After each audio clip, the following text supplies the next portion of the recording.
হয় বৰ্তমান আমাৰ লগত আছে বেহাৰবাৰী আউটপোষ্টৰ জনপ্ৰিয় অভিনেতা মোহন খ্যাত দীপজ্যোতি কেওট। তেওঁ আজি লখিমপুৰ জিলাৰ দুলুংপুৰীয়া যুৱ সমাজৰ সৌজন্যত ঘাগৰ নগৰৰ স্বৰ্ণশ্ৰী কৃষি সংঘত অনুষ্ঠিত ৰাস মহোৎসৱত অভিনয় কৰিব। দাদা প্ৰথমে স্বাগতম জনাইছোঁ আমাৰ চালুৱালৈ। বহুত বহুত ধন্যবাদ।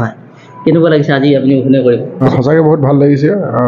দুলুংপুৰীয়া যুৱ সমাজৰ উদ্যোগত যে ৰাসলীলাৰ ইয়াত আয়োজন কৰিছে আৰু তাত মই আজি এই ৰাসলীলাত মই অংশগ্ৰহণ কৰিবলৈ পাই অত্যন্ত সুখী আৰু সৌভাগ্যৱান বুলি ভাবিছোঁ। আৰু ইয়াতে আহি পেলাই সমিতিৰ যি অভ্যৰ্থনা আৰু সঁচাকৈ ৰাইজৰ মৰম পাই বিৰাট ভাল লাগিছে আৰু মই বিৰাট উৎফুল্লিত নিজেও হৈ আছোঁ।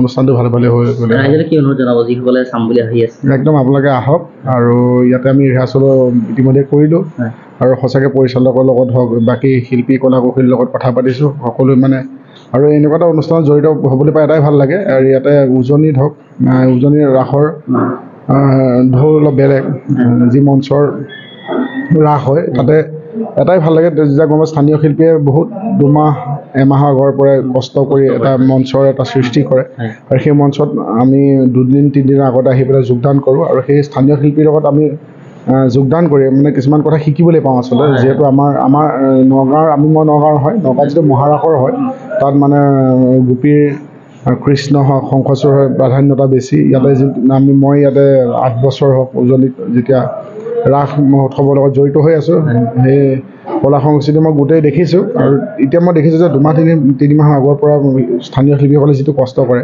তাৰপিছত আমি আহি পেলাই সেই শিল্পীসকলৰ লগত যেতিয়া জড়িত হওঁ আৰু তেতিয়া আমি বহুত কথা শিকিবলৈ পাওঁ আৰু সেইটো আমাৰ শিকাৰ এটা সুযোগ বুলি ভাবোঁ। আৰু গতিকে প্ৰত্যেক বছৰে সকলো ৰাইজৰ লগত আমি জড়িত হৈ থাকোঁ আৰু দুলুংপুৰীয়া ৰাইজৰ লগত আজি জড়িত হৈ পাই বিৰাট সুখী অনুভৱ কৰিছোঁ।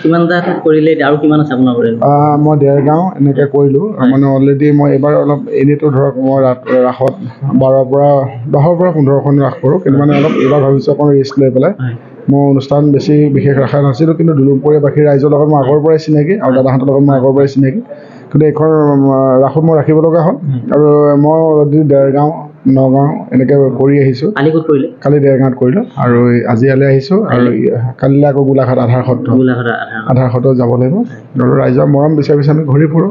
আপোনাৰ পৰা বেছি সময় অলপ সুধিছোঁ যিহেতু আপোনাৰ চৰিত্ৰটো এতিয়া মিছ কৰি আছে বহুদিন আপুনি বেহাৰবাৰী আউটপোষ্টত নাই, আপুনি আৰু সিদ্ধাৰ্থ শৰ্মাৰ ডিকে ছাৰৰ বেহাৰবাৰীত দেখিবলৈ পাবনে নাই আকৌ ৰাইজে আপোনাক? মানে এইটো দেখিবলৈ পাবনে নাই এইটো ডাইৰেক্ট কৈ নিদিওঁ, এটা ছাছপেন্স আৰু খালি এটা কথা কওঁ যে ভাল খবৰতে ৰাইজে পাব আৰু আমিতো বেহাৰবাৰী আউটপোষ্ট ৰাইজৰ আৱেগ ৰাইজৰ মৰম সেইটোতো জানোৱেই আৰু তাৰ উপৰি যে বেহাৰবাৰী আউটপোষ্ট যেতিয়া জন্ম হৈছিল তেতিয়া আমাৰ এটা আশা আছিল যে মানুহে এখন চিৰিয়েলক আমি এনেকৈ কৰিম তেনেকৈ কৰিম ৰাইজে আঁকোৱালি ল'ব। সেই চিৰিয়েলখন এটা পৰ্যায়ত মানুহে এতিয়া বেহাৰবাৰী আউটপোষ্টৰ নিজৰ চিৰিয়েল হিচাপে অসমীয়া চিৰিয়েল হিচাপে আমাৰ চিৰিয়েল হিচাপে ভাবাটো বহুত ডাঙৰ কথা আৰু সেই চিৰিয়েলখন এটা পৰ্যায়ত পালেগৈ।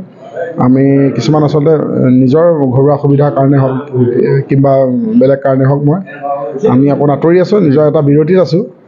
গতিকে আৰু অতি শীঘ্ৰে ৰাইজে সুখবৰ পাব বুলি